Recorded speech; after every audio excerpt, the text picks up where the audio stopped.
হে তরুণ যুবকেরা, হে আমার বন্ধুরা, হে আমার মুরব্বিয়ানেরা, শুনে রেখে দিন বাবা। সালটা হলো 1942 সাল। বিজ্ঞানীর নাম হলো মিস্টার জ্যাক ভি কোস্টা। থিওরিটার নাম হলো কোস্টা থিওরি। হে তরুণ যুবকেরা, বিজ্ঞানী হলেন ফ্রান্সের বিজ্ঞানী, তিনি হলেন সামুদ্রিক বিজ্ঞানী। হে তরুণ যুবকেরা শুনে রেখে দেন, এই মিস্টার জ্যাক ভি কোস্টা 1942 সালে সমুদ্রের বুকে একটা জায়গার সন্ধান পেলেন। সেখানে গিয়ে দেখলেন হাই রে হাই, দুটো সমুদ্রের পানি একসঙ্গে মিশে গেছে, দুটো সমুদ্রের পানি একসঙ্গে মিলিত হয়েছে ভাই, কিন্তু তাদের মধ্যে দুটো সমুদ্রের পানি একসঙ্গে মিশে আছে বটে, কিন্তু দুটো সমুদ্রের পানি আলাদা আলাদা চেনা যায়। এটার কালার একরকম, ওটার কালার একরকম, এটার স্বাদ একরকম, ওটার স্বাদ একরকম, এটার কোয়ালিটি একরকম, ওটার কোয়ালিটি একরকম। দুটো সমুদ্রের পানি একসঙ্গে মিলিত হয়েছে ভাই, কিন্তু তাদেরকে আলাদা করে চেনা যায়। মাঝে মাঝে আপনারা ভিডিওটা দেখেছেন, এই সমুদ্রের পানিটাকে আপনারা ভিডিওর মাধ্যমে দেখেছেন, অনেকেই হয়তো দেখে থাকবেন। সমুদ্রের পানিটাকে আপনারা ভিডিওতে দেখেছেন, দুটো সমুদ্রের পানি একসঙ্গে মিলিত হয়েছে, কিন্তু তারা মিলেমিশে একাকার হয়ে যায়নি, তারা মিলিত আছে বাবা, মিলে আছে। একে অপরের উপর ঢেউ গিয়ে পড়ছে, একে অপরের উপর ঢেউটা এসে পড়ছে, কিন্তু একে অপরের অস্তিত্ব নষ্ট হয়ে যায়নি। একটা সমুদ্রের যে কালার, অন্য সমুদ্রের পানির আলাদা কালার, একটা সমুদ্রের আলাদা টেস্ট, পানির টেস্ট আলাদা, অন্য সমুদ্রের পানির টেস্ট আলাদা। ভাই আমার, এখানের পানির কোয়ালিটি আলাদা, ওখানের পানির কোয়ালিটি আলাদা।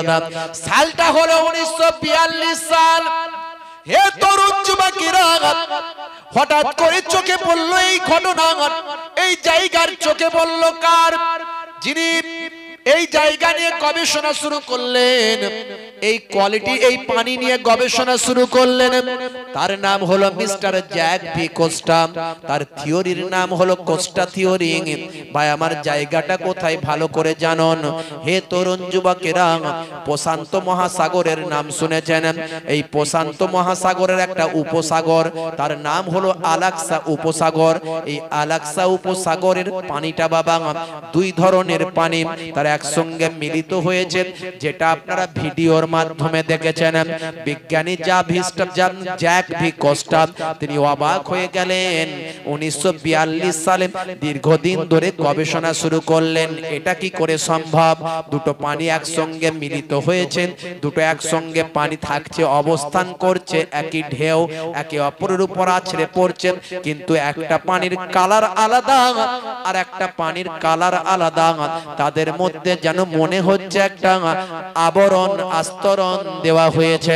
হে তরুণ যুবকেরা, হে আমার বন্ধুরা, শুনে রেখে দিন, বিজ্ঞানী অবাক হয়ে যান।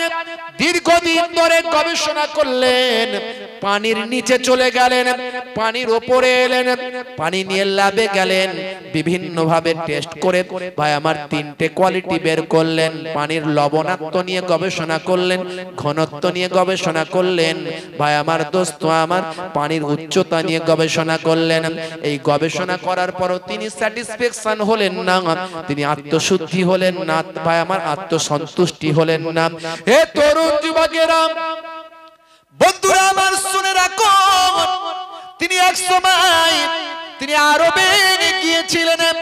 আরবে এক বিজ্ঞানীদের টেবিলে যখন বসেছিলেন, বিখ্যাত ফ্রান্সের বিজ্ঞানী নাম জ্যাক ভি কোস্টা, তিনি আরবের ওই সমস্ত বিজ্ঞানীদের মাঝখানে যখন বসেছিলেন, কথোপকথন করতে করতে এই বিষয়টাই, থিওরিটা যখন তুলে ধরলেন, এই থিওরিটা দেওয়ার সঙ্গে সঙ্গে আরবের একজন ভাই আমার বিজ্ঞানী তিনি বললেন, হে মিস্টার জ্যাক ভি কোস্টা, আপনি আজকে 1942 সালে আপনি যে থিওরি নিয়ে গবেষণা করছেন, যে পানি নিয়ে গবেষণা করছেন, এই পানির বর্ণনা আজ থেকে 1400 বছর আগে আল্লাহর কোরআনে আমরা পেয়েছি। নাম হলো সূরা রহমান, সূরার নাম হলো সূরা রহমান, আয়াত নাম্বার হলো 19 আর 20। হে তরুণ যুবকেরা, সূরা রহমান খুলে দেখুন, সূরা রহমান খুলে 19 আর 20 নাম্বার আয়াতে চলে যান।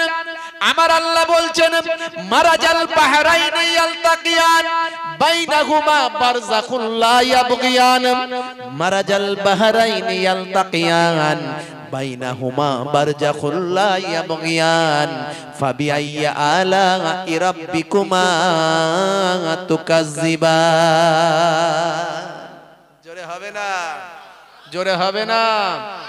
আল্লাহ বলছেন, শুনে রেখে দাও বান্দা, মারাজাল বাহরাইনে, বাহরুন মানে হলো সমুদ্র, বাহরাইনে হলো দ্বিবচন, বয়ে গেছে, বয়ে গেছে, চলে গেছে, দুইটো সমুদ্র, দুটি সমুদ্র, ইয়ালতাকিয়ান তারা একসঙ্গে মিলিত হয়েছে। বওয়া বয়ে যাওয়া দুই সমুদ্র একে অপরের সঙ্গে মিলিত হয়েছে, তারা মিলিত হয়ে গেছে, দুটো সমুদ্র একে অপরের পানিটা একে অপরের সঙ্গে মিলিত হয়েছে। বাইনাহুমা বারযাখুন লা ইয়াবগিয়ান, কিন্তু তাদের দুটোর মধ্যে ভায়ামার মিলেমিশে একাকার হয়ে যায়নি। বাইনাহুমা বারযাখুন লা ইয়াবগিয়ান, তারা একে অপরের সঙ্গে মিলেমিশে একাকার হয়ে যায়নি, বরং তাদের দুই সমুদ্রের মাঝখানের পানির মাঝখানে আমি আল্লাহ একটা আবরণ দান করেছি। আমি আল্লাহ একটা আস্তরণ দিয়েছি, আবরণ দিয়েছি। আমি আল্লাহ তাদেরকে এক করতে, মিলিত হতে, মিলেমিশে একাকার হতে দিইনি। হে বান্দা, শুনে রেখে দাও, আমি আল্লাহর এই সূক্ষ্ম নমুনা দেখে এখনো কোন কোন নিয়ামত নিয়ে তোমরা সন্দেহ করো, আমি আল্লাহর কোন কোন জিনিস নিয়ে তোমরা সন্দেহ করো, শুনে রেখে দাও, জেনে রেখে দাও, আমি আল্লাহ এত সূক্ষ্ম সূক্ষ্ম ঘটনাগুলো ঘটিয়ে থাকি। বন্ধুরা আমার, তরুণ যুবকেরা আমার, হে আমার মুরব্বিয়ানিরা, হে তরুণ যুবকেরা, শুনে রেখে দিন বাবা, আমি বেশি উদাহরণে যাব না, আরেকটা উদাহরণে যাই। বিশ্বনবী বলছেন, মুসলমান, হে মুসলমান বাবা, শুনে রেখে দাও, তোমার উপর 5টা হক আছে, তোমার প্রতিবেশীর উপর হক আছে 5টা হক আছে। হকুল মুসলিমে আলাল মুসলিমে খামস, রাদ্দুস সালাম, ওয়া ইয়াদাতুল মারিজ, ওয়া ইত্তিবাইল জানাইজ, ওয়া ইজাবাতুদ দাওয়াত, ওয়া তাসমিয়াতিল আতিস। ভাই আমার, একে অপরের সঙ্গে যখন দেখা হবে তখন আসসালামু কাবলাল কালাম, কথা বলার আগে দাও তুমি সালাম। দিত নাকি সালাম দিই আমরা? দেখা হলে সালাম দিই? বলে হুজুর ও সব, আর এখন সেসব সিস্টেম এখন নাই। এখন মোটামুটি পরিচিত লোকজন হলে আমরা একটু সালাম কালাম দিলে, আবার সালাম দিলে তো ঝামেলা হুজুর, সালাম দিলে আবার চা খাওয়াতে হবে, সালাম দিলি চা খাওয়াতে হবে। যদি চায়ের দোকানের সামনে সালাম দিয়ে ফেলেছে, বলে যে বেটা মনে হচ্ছে বিপদে পড়ে গেছে, একটু সালাম দিচ্ছে, চা বল আগে, তারপর কথা শুনছি তোর। কথা বলার আগে দাও তুমি সালাম। সালামের মধ্যে বাস্তবতা আছে, আমি এর আগে বলেছি, আপনারা শুনে নেবেন। হে তরুণ যুবকেরা, বিমারি অসুস্থ মানুষ থাকলে তাকে দেখতে যাবে পাড়া প্রতিবেশীর মধ্যে। যদি কোনো অসুস্থ মানুষ থাকে তাকে তুমি দেখতে যাবে, তাকে তুমি বিমার পুরসি করবে, অর্থাৎ তার শরীরের স্বাস্থ্যের খবরটা নেবে। এটা তোমার জন্য কর্তব্য, এটা তোমার জন্য দায়িত্ব। তাহলে কর্তব্য কটার কথা বলা হলো? 5টা। কটা বলা হলো? জোরে বলেন। 5টা জানা আছে আপনাদের? জানা আছে? জানা নাই? হ্যাঁ, 1 নাম্বার হলো সালাম। সালাম দেওয়া কি কর্তব্য? সালাম দেওয়া কর্তব্য, আর সালামের জবাব দেওয়া ওয়াজিব, দিতেই হবে, নালে গুনাহগার হতে হবে।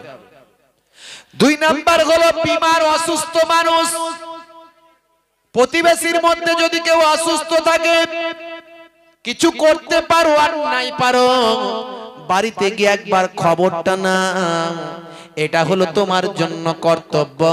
তোমার আসা যাওয়ার পথে আল্লাহর মালায়েকা ফারিস্তারা তোমার গুনাহ মাফির জন্য আমিন আমিন বলে দোয়া চায়। আমরা এগুলো সব ছেড়ে দিয়েছি, এখন কে মরলো আর কে বাঁচলো আমার দেখার দরকার নাই ভাই। নিজে বাঁচি তো বাপের নাম, তাই তো নাকি? ঠেলার নাম বাবাজি, ঠেলাই না পড়লে বিড়াল গাছে ওঠে না, ঠেলাই না পড়লে বিড়াল গাছে ওঠে না। মুসলমানের ছেলে বলছে ধরাকে সরা মনে করছে, বলছে হয়েছি বাপের বেটা, মরবো একদিন, ভয় কিরে, চল এগিয়ে চল, দেখা যাবে। ছাড় তো সব হুজুরদের কথা, হাঁটি মাটিম টিম, হুজুরের কথা ঘোড়ার ডিম, ছাড় তো। বুঝতে পারি মুসলমানের ছেলে বলছে 1 2 3 4 টাকার জন্য হব চোর, 5 6 7 8 টাকা পেলে সবাই সাইড, 9 10 টাকায় ব্রেন মাটি, টাকা টাকা মাটি, হয় দেখা দে নয় টাকা দে। মুসলমানের ছেলে কাটছে লটারি, ভাবছে হব কোটিপতি। মুসলমানের ছেলে কাটছে লটারি, ভাবছে হব কোটিপতি, হয়ে গেল ভিখারি, শুরু করলো এবার চুরি। নাম কি?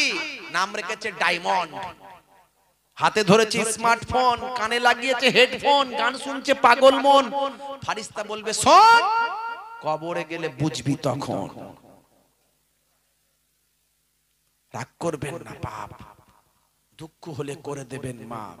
যেমন মুসলমান হওয়া দরকার ছিল তেমন হতে পারিনি। মুসলমান চোর, মাতাল, খুনি, ডাকাত, ছি ছি ছি ছি ছি।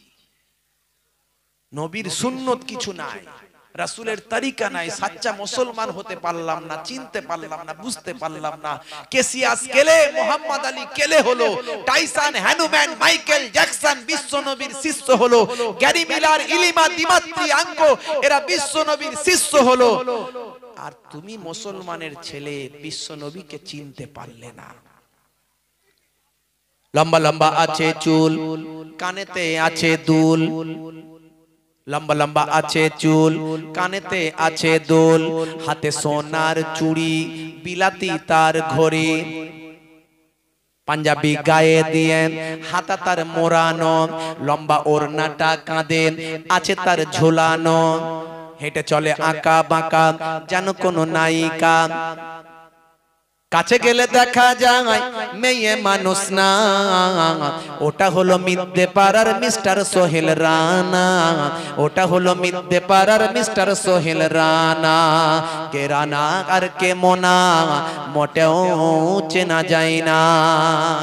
কথা ঠিক না ভুল বলেন? কি জি রাগ করছেন আমার কথায়?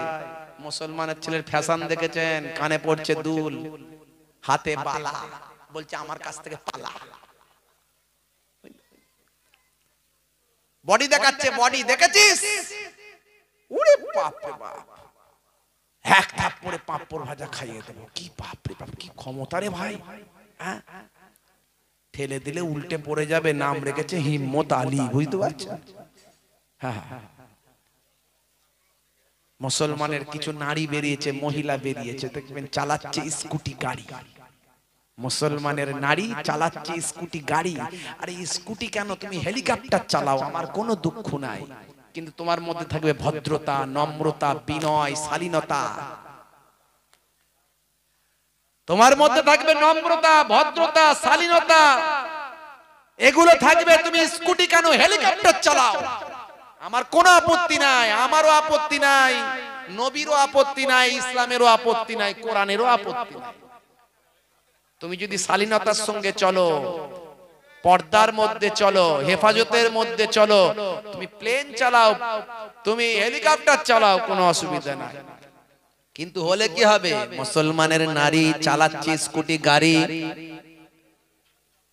শরীরে নাই ওড়না, বলছে আমার দিকে দেখ না, চুল করতে কালার, যাচ্ছে বিউটি পার্লার, চোখে কালো চশমা, যেন বেতের মেয়ে জোসনা,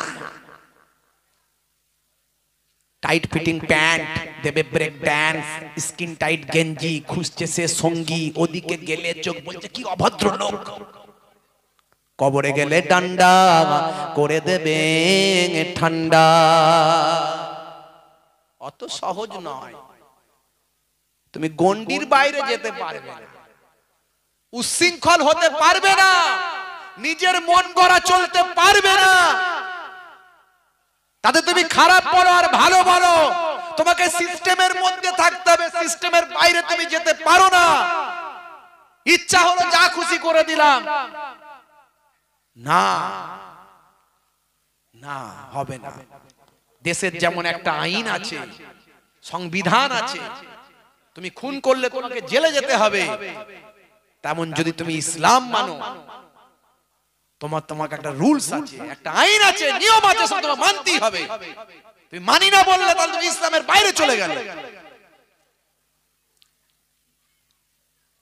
ভাইরা আমার, তরুণ যুবকেরা আমার, বন্ধুরা আমার, মুসলমানের আজকে ঘরে ঘরে আজকে ভালো করে তাকিয়ে দেখুন, তাকিয়ে দেখুন। হে তরুণ যুবকেরা, হে আমার বন্ধুরা, হে আমার মুরব্বিয়ানিরা, শুনে রেখে দিন বাবা। হে মুসলমান, একটু লক্ষ্য করো না, তাহলে বিমারি অসুস্থ মানুষকে দেখতে যেতে হবে। 2 নাম্বার, ওয়াইত্তেবাল জানাইজ, কোন মানুষ যদি মারা যায়, তার অন্ত্যেষ্টিক্রিয়ায় মারা যাবার পরে যে নামাজটা হয়, জানাজার নামাজে অংশ নিতে হবে।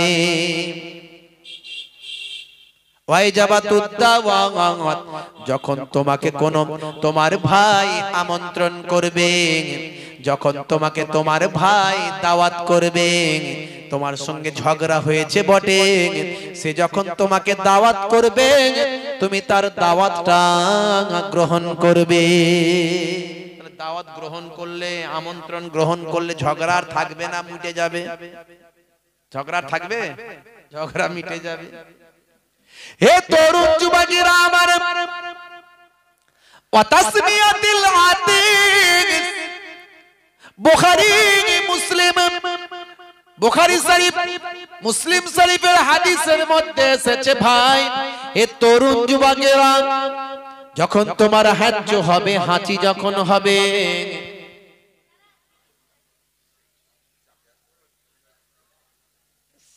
টাইম হয়ে গেছে, এখন ওই চাপাচাপি করতে গিয়ে এত চাপাচাপি হয়ে যাবে, সে কি হবে? আচ্ছা, একটু ভাই বলছেন যখন, একটু আমরা চাপাচাপি করে বসতে পারলে ভালো হয়। একটু আগে আগে আসা যাবে, একটু দরুদ শরীফ পড়তে পড়তে একটুখানি আসেন তো দেখি, একটু দরুদ শরীফ পড়তে পড়তে আল্লাহুম্মা, একটু এগিয়ে গিয়ে। আর যারা দাঁড়িয়ে আছেন বাইরে, একটু ভিতরে ঢুকে যান, আমি ভাইদের অনুরোধ করব একটু ঢুকে যান। আসলে প্যান্ডেল ছোট হয়ে গেছে মনে হচ্ছে, বুঝলেন? একটু ভিতরে ঢুকে যান আপনারা।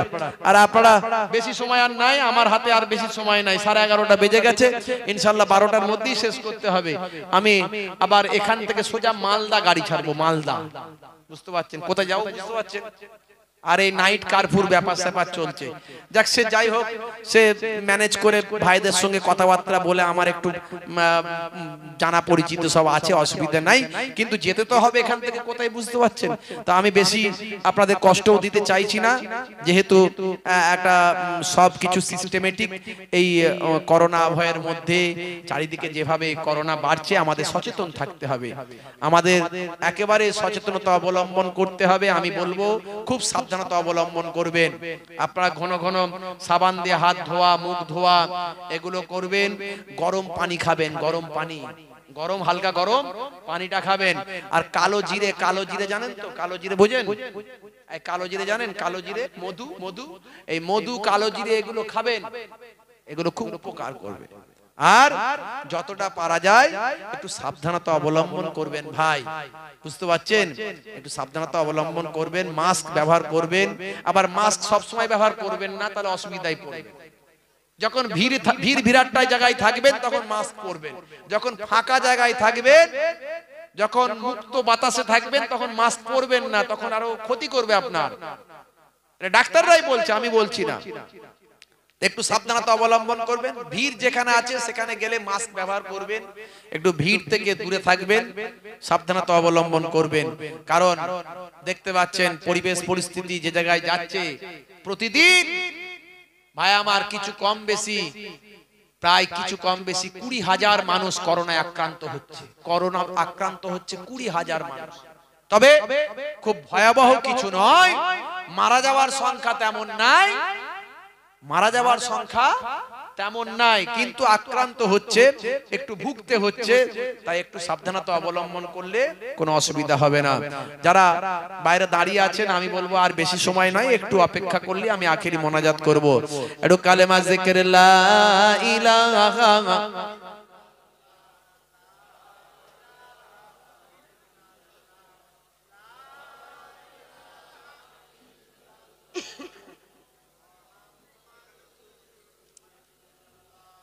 হে তরুণ যুবকেরা, আমি অনেক উদাহরণ দিয়েছি।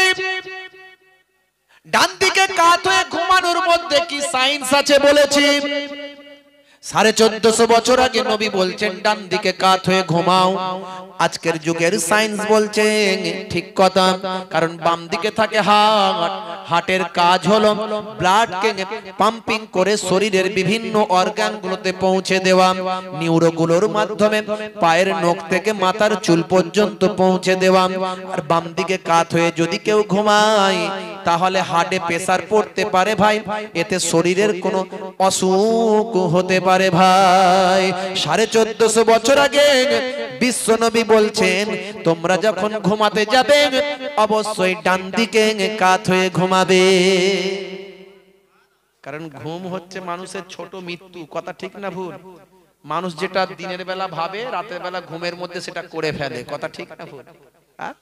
দিনের বেলা তার মনে মনে ইচ্ছা বড় ফুটবলার হবে, বড় ফুটবলার হবে, বড় ফুটবলার হবে, সব সময় তার স্বপ্ন একটাই।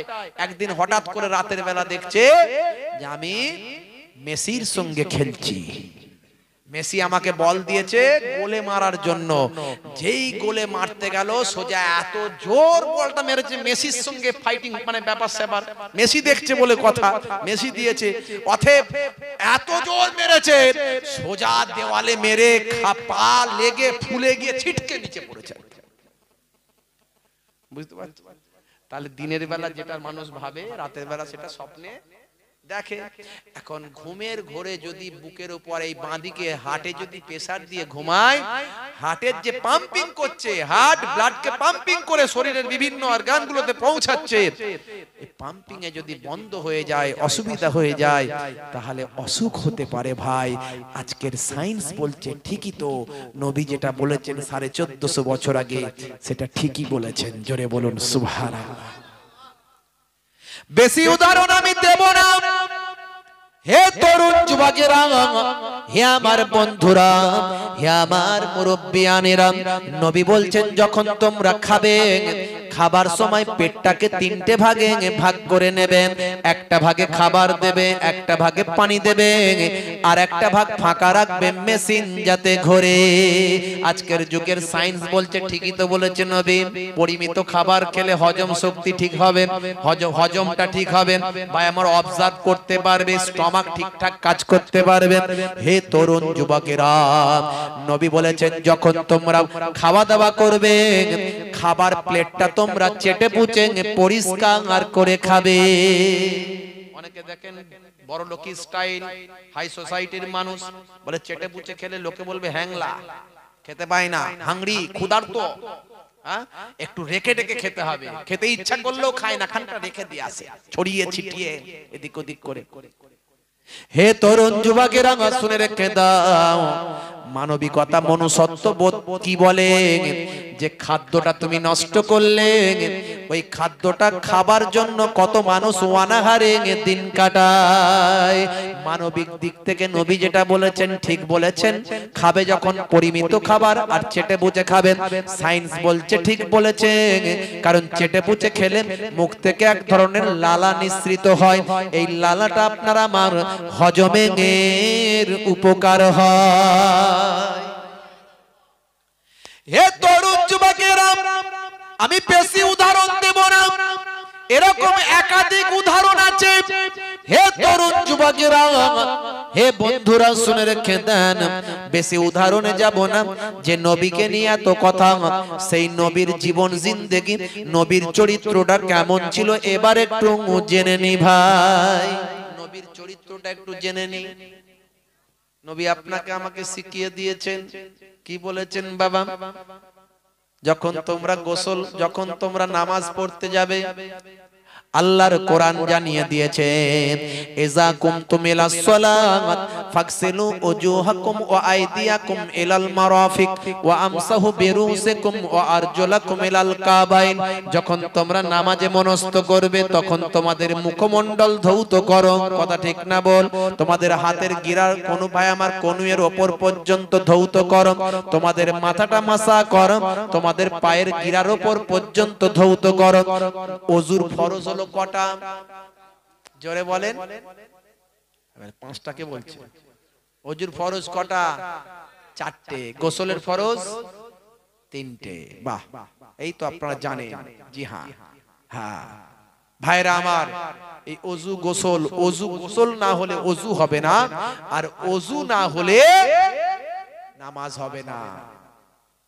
জাতিসংঘের সোর্স বলে একটা ম্যাগাজিন, সেই ম্যাগাজিনে এসেছে নিয়মিত ওযু এবং গোসল যদি করা হয় অন্ধত্ব রোগ থেকে বাঁচা যায়। বুঝতে পারছেন?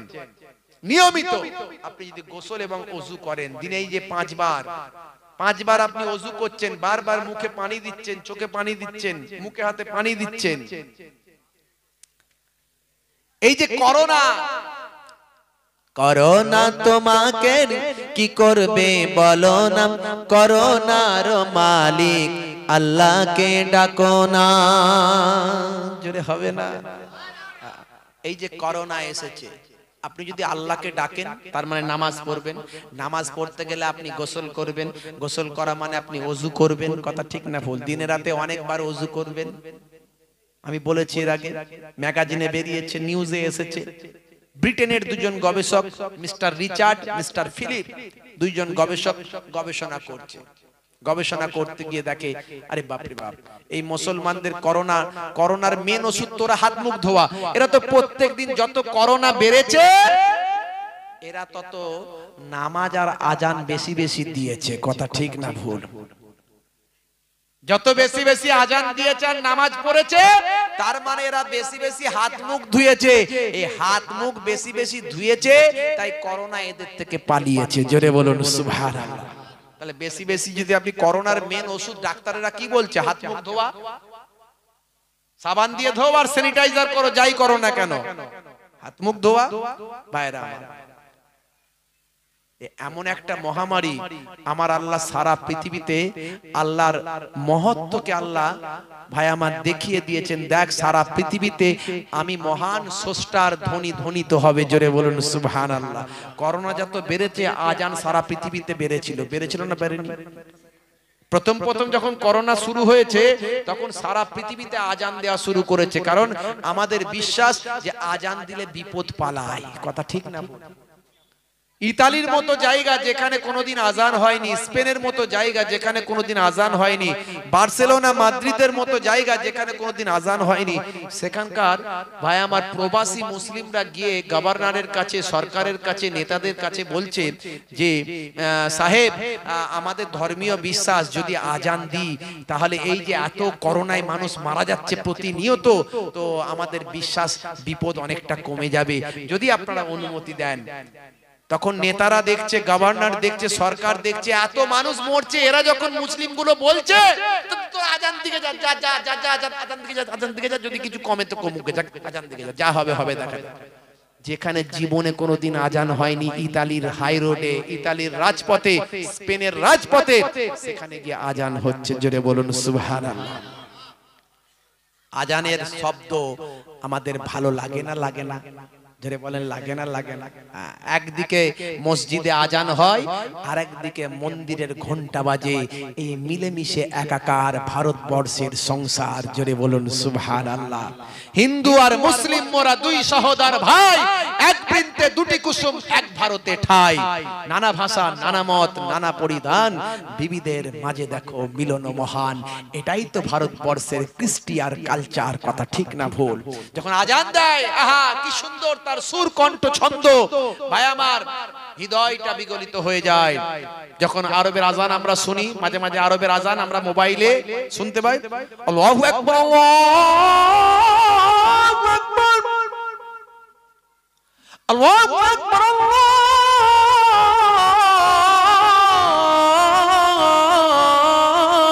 আকবার।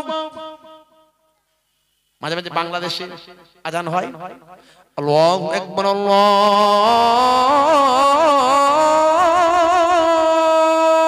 আকবার, আল্লাহু আকবার, আল্লাহু